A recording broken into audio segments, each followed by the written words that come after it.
Hello बड़ी, this side Dilip Singh from DSA classes Udaipur. तो I hope कि आप बहुत अच्छे होंगे। और मैं ये भी आशा करता हूँ कि जो मैंने कल आपको वर्क दिया था विश्वास बैच वाले को, पेड बैच वाले को, वो उन्होंने कंप्लीट कर दिया होगा। और जो टेस्ट के लिए बोला था उसके लिए भी आप प्रिपेयर होंगे। तो आज बात करेंगे पर्टिकुलर इस वीडियो के अंदर, जो इंट्रोडक्शन पोर्शन का कुछ पोर्शन बाकी रह गया था। आज पर्टिकुलर बात करेंगे माइक्रो इकोनॉमिक्स। माइक्रो इकोनॉमिक्स क्या होती है और मैक्रो इकोनॉमिक्स क्या होती है। यहां से क्वेश्चन आरबीसी वाले के डिफरेंस में पूछा जा सकता है कि what is the main difference between micro economics and macro economics. मैंने आपको हमेशा बताया कि जब भी डिफरेंस का क्वेश्चन आए तो अपने को क्या करना है। तो सर, जब भी डिफरेंस का क्वेश्चन आए तो अपने को टेबुलर रिप्रेजेंटेशन से ही उसको सोल्व आउट करना है, ठीक है। यानी कि थ्योरी फॉर्म में लिखना तो है, लेकिन टेबल बना के डिफरेंस जैसे लिखते हैं वैसे लिखना है। यहाँ पर तो अपने को क्या, इस पीपीटी के अंदर जो पीपीटी वाले सर हैं उन्होंने सही से नहीं लिखा, यानी कि नॉर्मल दे दिया एज ए कंसेप्ट के हिसाब से। लेकिन जब डिफरेंस का क्वेश्चन आए तो अपने को टेबुलर रिप्रेजेंटेशन के हिसाब से ही लिखना है, ठीक है। तो माइक्रो इकोनॉमिक्स बात करते हैं, ध्यान रखना आई, माइक्रो आई आ रहा है, यहाँ पर क्या आ रहा है, आई। और यहाँ पर आ रहा है ए, मैक्रो ए आ रहा है, क्या आ रहा है, यहाँ पर तो आ रहा है ए और यहाँ पर आ रहा है आई। ध्यान रखना, आई का मतलब होता है individual.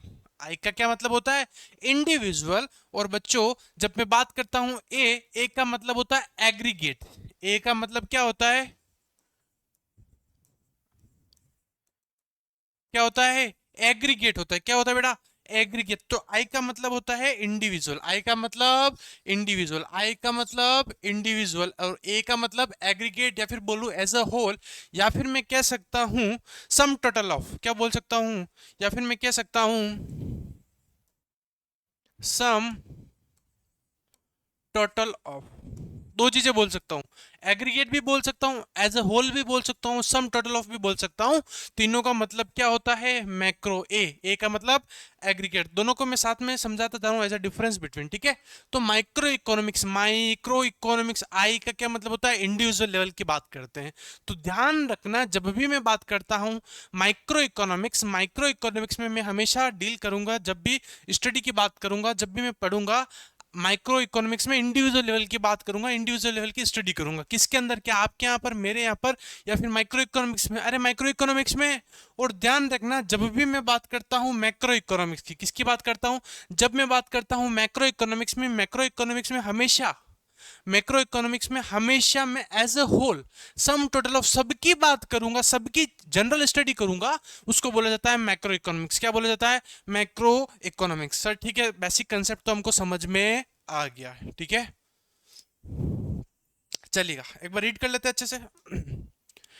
Micro economics deal with, यहाँ आगे लिखो तब लिख लेना, micro economics deal with individual economic units.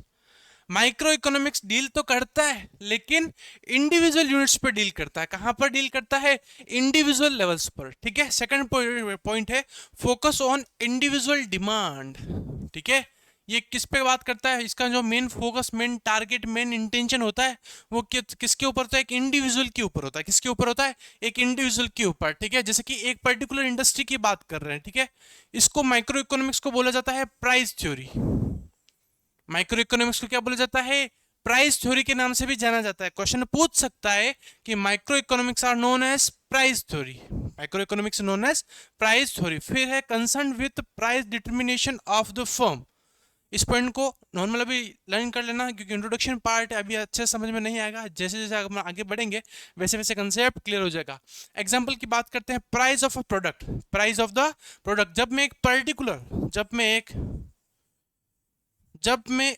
Particular product की बात करता हूं, जब मैं एक पर्टिकुलर प्रोडक्ट की, एक प्रोडक्ट की बात करता हूं, तब मैं बात करूंगा माइक्रो इकोनॉमिक्स की। किसकी बात करूंगा, माइक्रो इकोनॉमिक्स की बात करूंगा। तो माइक्रो इकोनॉमिक्स की जनरल स्टडी करते हैं किसकी, इंडिविजुअल लेवल पर। इसको प्राइस थ्योरी के नाम से जाना जाता है, ठीक है।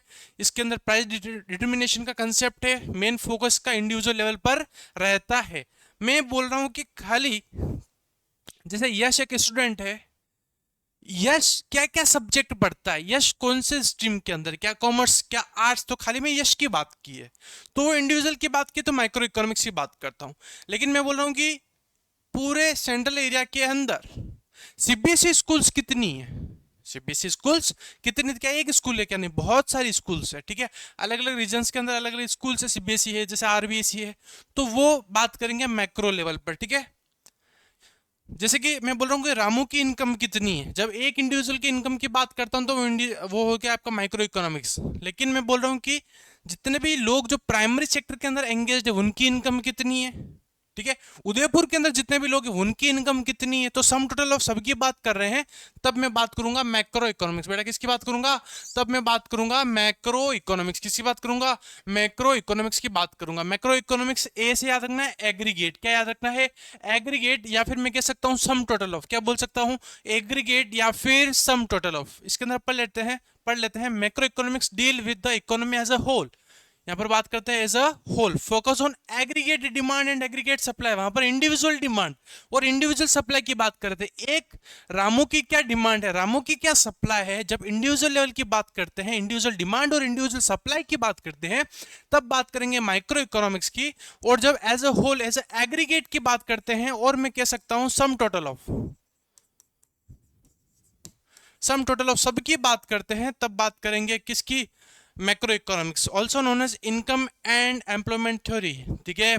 एमसीक्यू आरबीसी वाले पूछ सकता है कि इनकम एंड एम्प्लॉयमेंट थ्योरी किसको कहा जाता है, क्या माइक्रो इकोनॉमिक्स या फिर मैक्रो इकोनॉमिक्स, तो कहा जाता है मैक्रो इकोनॉमिक्स को। Concern with price determination for the whole economy, जैसे जनरल प्राइस लेवल, ठीक है, यहाँ पर पूरी जनरल प्राइस लेवल की बात की है, ठीक है। अरे ये क्या है, इनकम लेवल, इनकम, ठीक है, कोई भी पर्टिकुलर प्रोडक्ट की क्या दे रखी है, प्राइस दे रखी है, एक डायग्राम भी बता रखा है आपको कि यहाँ पर क्या बता रखा है, एक एरो बना के बता रखा है कि प्राइस लेवल बढ़ रही है, ठीक है। तो जनरल प्राइस लेवल की बात कर लूं तो वो पार्ट किसका होता है, मैक्रो इकोनॉमिक्स का। बेटा किसका होता है, मैक्रो इकोनॉमिक्स का, ठीक है।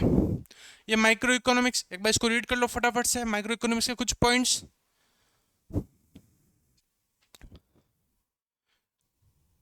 और ये मैक्रो इकोनॉमिक्स के कुछ पॉइंट्स। चलेगा, आगे बात करते हैं, वो है इको,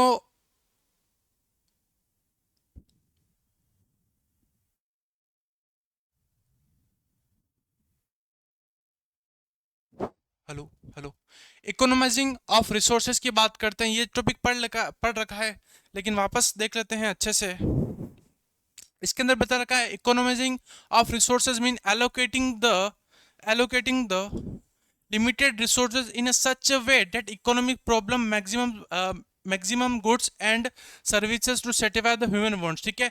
इकोनोमाइजिंग का मतलब होता है कि अपने को पता है ह्यूमन वांट्स क्या है, अनलिमिटेड है, लेकिन रिसोर्सेज क्या है, लिमिटेड है। तो उन रिसोर्सेज को किस टाइप में अरेंजमेंट करना जिसकी वजह से मैक्सिमम सेटिस्फेक्शन मिल सके, क्या मिल सके भाई, मैक्सिमम सेटिस्फेक्शन मिल सके, ठीक है। देखो ऐसा तो नहीं है कि सब जितने भी लोग हैं इस इकोनॉमी के अंदर सब सेटिस्फाइड हो जाएंगे, ये तो पॉसिबल नहीं है, लेकिन कम रिसोर्सेज के अंदर ज्यादा से ज्यादा लोग कैसे सेटिस्फाइड हो सकते हैं, उसको बोला जाता है इकोनोमाइजिंग। क्या बोला जाता है, इकोनोमाइजिंग ऑफ रिसोर्सेज का मतलब होता है कि उन रिसोर्सेज को इस तरह से अरेंजमेंट करना, एलोकेट करना, जिसकी वजह से इकोनॉमिक के जो प्रॉब्लम से जो गुड्स अपन जो प्रोड्यूस कर रहे हैं उससे मैक्सिमम सेटिस्फेक्शन मिल सके।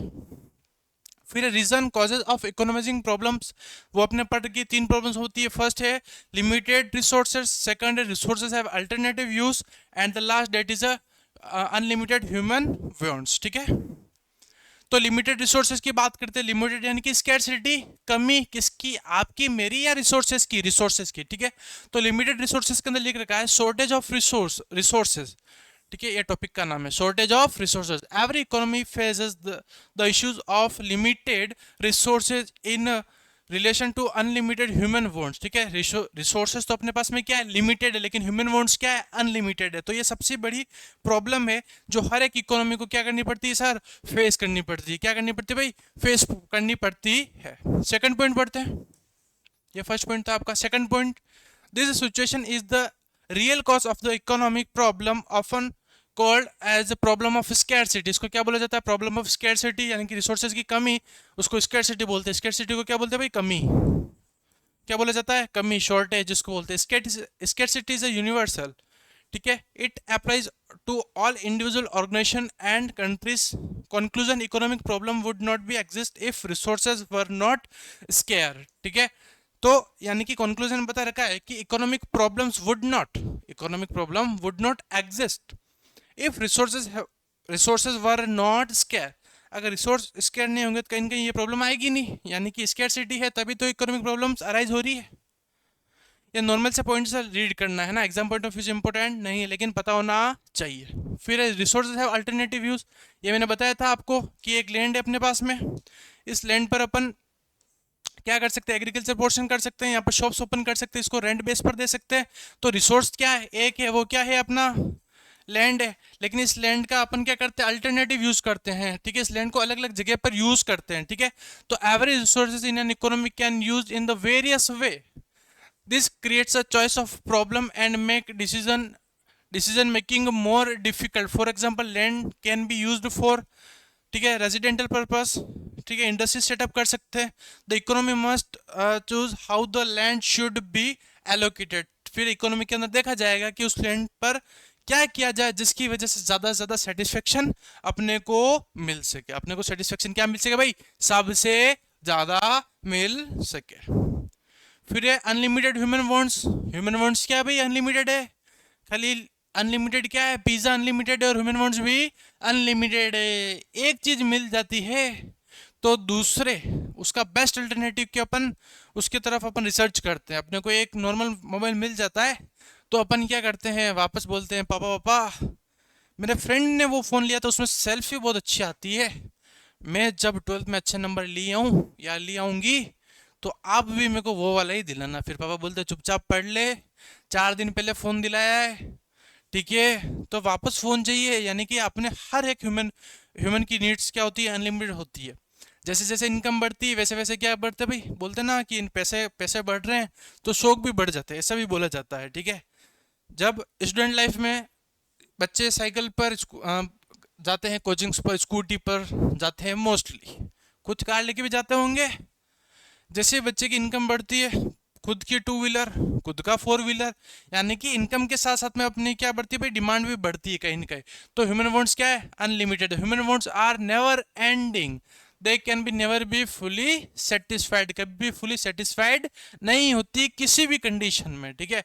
आप, मैं बोल रहा हूँ एंड्रॉइड से आईफोन भी लिया होगे तो जब वो नेक्स्ट उसका वर्जन आएगा, जनरेशन आएगा, मॉडल आएगा तो भाई 14 लाओगे तो 15 चाहिए, प्रो मैक्स चाहिए, ये चाहिए वो चाहिए, यानी कि कभी भी आप संतुष्ट नहीं होंगे, कभी भी सेटिस्फाइड नहीं होंगे।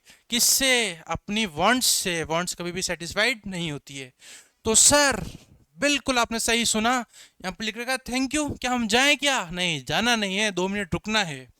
आपको क्या करना है, इस फर्स्ट बैच का जो फर्स्ट इंट्रोडक्शन पोर्शन था कौन सा था, वो था आपका इंट्रोडक्शन टू एन इकोनॉमी वाला जो पोर्शन था, जिसके अंदर अपन ने क्या क्या पढ़ा बेटा, इकोनॉमी क्या होता है, स्केर्सिटी क्या होता है, माइक्रो इकोनॉमिक्स क्या होता है, मैक्रो इकोनॉमिक्स क्या होता है, फिर कैपिटलिस्ट इकोनॉमी क्या होती है, सोशलिस्ट इकोनॉमी क्या होती है, और central problems of an economy क्या होती है, what to produce, how to produce and for whom to produce, ये सब कंसेप्ट तो क्लियर कर दिए हैं। अब आपका क्या काम है, मैंने तो पढ़ा दिया, आपका ये काम है कि यहां तक इस लेक्चर्स को वापस देखोगे आप, यहां तक लेक्चर्स को वापस देखोगे और यहां तक किसी भी बच्चे को कुछ भी इशू आता है तो क्या करना है, यहाँ पर 9462205541 इस पे क्या करना है भाई, अरे इस पे मैसेज कर देना, कुछ ज़्यादा कुछ नहीं करना है। फ़ोन के पैसे नहीं हो तो वाईफाई ले लेना किससे और मैसेज कर देना कि सर ये पर्टिकुलर टॉपिक पढ़ा लेकिन समझ में नहीं आया, तो अपन वापस उसको समझा देंगे। ऐसा काम कुछ नहीं करना है कि एग्जाम में मार्क्स कट जाए, 1 नंबर भी नहीं कटवाना है अपने को, ठीक है। तो आज की फर्स्ट वीडियो लेक्चर्स के अंदर अपने ये सब टॉपिक्स कवर आउट कर लिया बहुत ही अच्छी तरीके से। एक बार मैं वापस बता देता हूँ क्या क्या पढ़ा। देखो विश्वास बेस यहाँ से आपका स्टार्ट हुआ था, टॉपिक्स में क्या क्या पढ़ा, मीनिंग पढ़ा, कैपिटलिस्ट इकोनॉमी, सोशलिस्ट इकोनॉमी क्या होता है, स्केर्सिटी पढ़ ली, central problems of an economy पढ़ लिया, माइक्रो इकोनॉमिक्स क्या होता है और मैक्रो इकोनॉमिक्स क्या होता है सर पढ़ लिया। सर पता ही नहीं पड़ा, सर फर्स्ट चैप्टर क्लियर करवा दिया आपने। यस बिल्कुल बच्चों, फर्स्ट चैप्टर आपका इंट्रोडक्शन पार्ट माइक्रो इकोनॉमिक्स का पूरी तरह से खत्म होता है। आप बोलो कि सर कुछ टॉपिक्स हमारे बुक है उसमें अलग लेकर के हैं, वो भी करेंगे, शांति रखो, जिस जिस हिसाब से मैं करवा रहा हूँ वो सफिशियंट है, ठीक है। और कुछ टॉपिक होंगे तो भी करेंगे, बस जितना कराऊँ ट्रस्ट रखना, जितना मैं कराऊँ उतना साथ साथ में करते रहना, टेस्ट प्रॉपर देते रहना, डाउट प्रॉपर पूछते रहना, तो सब काम अच्छा होगा। काफ़ी सारे टीचर्स हैं, मेरे को तो ये समझ में नहीं आता, बच्चा कोई कभी डाउट पूछता है, बच्चा कभी डाउट पूछता है तो वो टीचर गुस्से में आता है, ठीक है। तो गुस्से में आने की जरूरत नहीं है, मैं तो खुश होऊंगा। देखो डाउट कब आएंगे, डाउट जब आएंगे जब अपन खुद पढ़ेंगे। भाई डाउट किसको आते हैं, डाउट तो सर उसको आएंगे जो पढ़ेगा। तो मेरे लिए सबसे अच्छी बात यह है कि बच्चा पढ़ रहा है, बच्चा पढ़ रहा है, ये मेरे लिए सबसे अच्छी बात है। तो आप ज़्यादा से ज़्यादा पढ़ो और ज़्यादा से ज़्यादा मेरे से डाउट पूछो, ठीक है, वो मज़ा ही अलग है। तो thank you and have a nice day team DSA.